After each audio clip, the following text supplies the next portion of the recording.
So hello everyone, welcome in the another video of short tricks. तो आज के video में हम बात करेंगे trick to identify the solvents. कुछ ट्रिक्स बताएंगे और उनको बस आप ट्रिक्स को याद रखिएगा।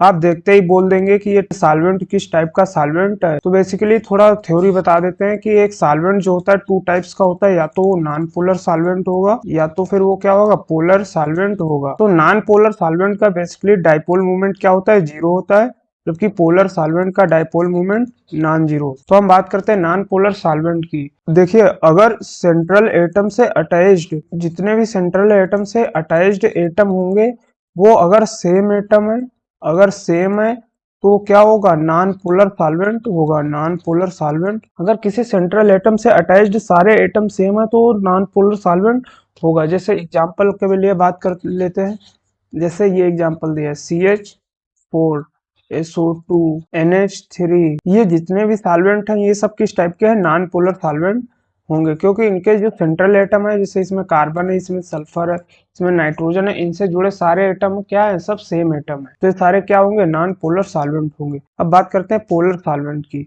पोलर सॉल्वेंट में क्या होता है कि अगर सेंट्रल एटम से अटैच्ड एटम, सेंट्रल एटम से अटैच्ड एटम डिफरेंट है तो क्या होंगे, पोलर सॉल्वेंट। पोलर सॉल्वेंट होंगे। पोलर सॉल्वेंट को हम टू टाइप्स में डिफाइन करते हैं। पहला क्या होता है, polar protic solvent, polar protic solvent, and second is polar aprotic solvent, polar aprotic solvent.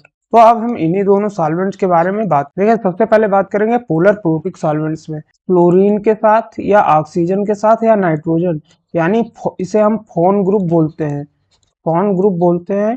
और फोन ग्रुप के साथ अगर हाइड्रोजन प्रेजेंट है, हाइड्रोजन एटम अटैच्ड है, तो वो क्या होगा, वो पोलर प्रोटिक सॉल्वेंट होगा। ये एक सबसे सिंपल ट्रिक है। अगर फोन ग्रुप के साथ हाइड्रोजन प्रेजेंट है तो क्या होगा, पोलर प्रोटिक सॉल्वेंट होगा। जैसे इसमें एग्जांपल देखिए, जैसे पहला एग्जांपल दिया है CH3 और एंड NH2। अब इसमें देखिए सेंट्रल एटम क्या होगा, सेंट्रल एटम ये कार्बन होगा, इसका स्ट्रक्चर क्या ऐसा कुछ दिखेगा, NH2 हाइड्रोजन हाइड्रोजन हाइड्रोजन। तो इसमें क्या सेंट्रल एटम क्या है, सेंट्रल एटम ये कार्बन है। इससे सारे देखिए सारे एटम सेम होंगे तो नॉन पोलर होगा, और एक डिफरेंट है तो ये क्या है, पोलर सॉल्वेंट। अगर पोलर सॉल्वेंट है तो उसे हम टू टाइप्स में डिवाइड करेंगे, एक पोलर प्रोटिक एंड अप्रोटिक। अगर फोन ग्रुप के साथ हाइड्रोजन एटम अटैच्ड है तो ये क्या होगा, पोलर प्रोटिक सॉल्वेंट होगा, पोलर प्रोटिक सॉल्वेंट होगा। अब जैसे दूसरा एग्जांपल देखिए, जैसे कार्बोक्सिलिक एसिड को ले लीजिएगा। जैसे इसमें देखिए सेंट्रल एटम क्या होगा, कार्बन होगा, तीन हाइड्रोजन है और एक ये कार्बोक्सिलिक ग्रुप लगा है, कार्बोक्सिलिक एसिड लगा है तो एटम डिफरेंट हो गए। अब देखिए इसमें क्या है, ऑक्सीजन के साथ हाइड्रोजन एटम डायरेक्टली प्रेजेंट है तो ये क्या होगा, एक पोलर प्रोटिक सॉल्वेंट होगा, पोलर प्रोटिक सॉल्वेंट होगा। अब अगला एग्जांपल देख लीजिए, जैसे कि यहाँ पर HF दे रखा है।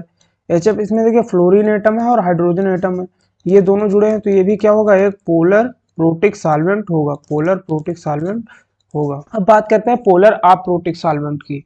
पोलर अप्रोटिक सॉल्वेंट में क्या होना चाहिए, फोन ग्रुप को छोड़ के, फोन ग्रुप को छोड़ के और कुछ भी प्रेजेंट हो और सेंट्रल एटम से अटैच्ड एटम डिफरेंट हो तो हमेशा क्या होगा, पोलर अप्रोटिक सॉल्वेंट होगा, पोलर अप्रोटिक सॉल्वेंट होगा। अब हम कुछ पोलर अप्रोटिक सॉल्वेंट्स के एग्जांपल्स बताएंगे और वो एग्जांपल्स हमेशा आपको कहीं ना कहीं दिख जाएंगे और वो बहुत कॉमन एग्जांपल्स हैं, इनको आप याद रखिएगा।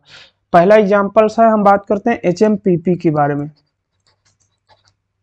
HMPP इसका जो नेम होता है हेक्सा मिथाइल फास्फोरामाइड। देखिए आपको ये HMPP के नाम पे ही मिल जाता है और ये सब इंपॉर्टेंट एग्जांपल है। इसका जो स्ट्रक्चर होता है P double bond O NCH3 and इधर CH3 CH3 और नाइट्रोजन देन CH3 देन।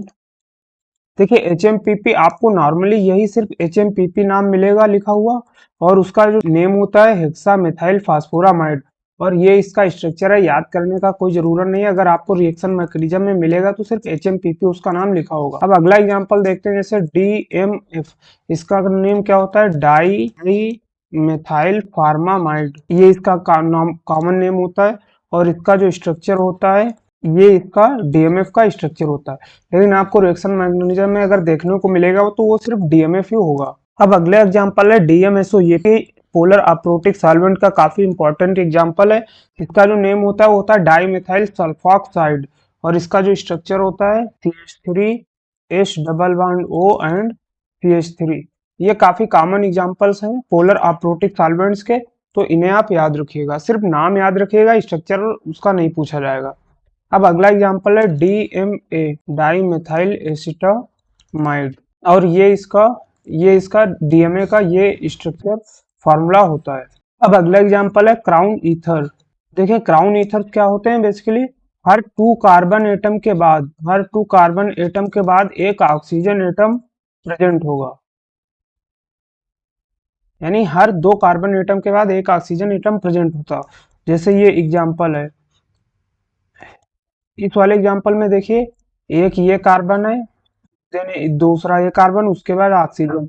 यहाँ देखिए एक ये कार्बन उसके बाद क्या ऑक्सीजन एटम है, तो ये क्या होगा, क्राउन ईथर होगा। अगला एग्जांपल देखते हैं। अब जैसे इस एग्जांपल में देखिए एक ये कार्बन एटम है, एक ये कार्बन एटम, उसके बाद देखिए ऑक्सीजन एटम प्रेजेंट है। फिर ये कार्बन है, ये कार्बन, उसके बाद ऑक्सीजन एटम प्रेजेंट है।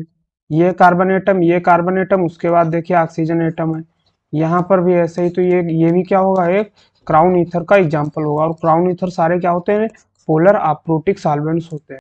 अब देखिए दूसरे क्या हैं, जितने भी कीटोन्स होते हैं, जितने भी एल्डिहाइड्स हैं और जितने भी ईथर्स हैं, ये सारे के सारे पोलर अप्रोटिक सॉल्वेंट्स होते हैं। Thank you for watching this video. अगर वीडियो आपको अच्छा लगा और पसंद आया तो अपने दोस्तों के साथ शेयर कीजिए।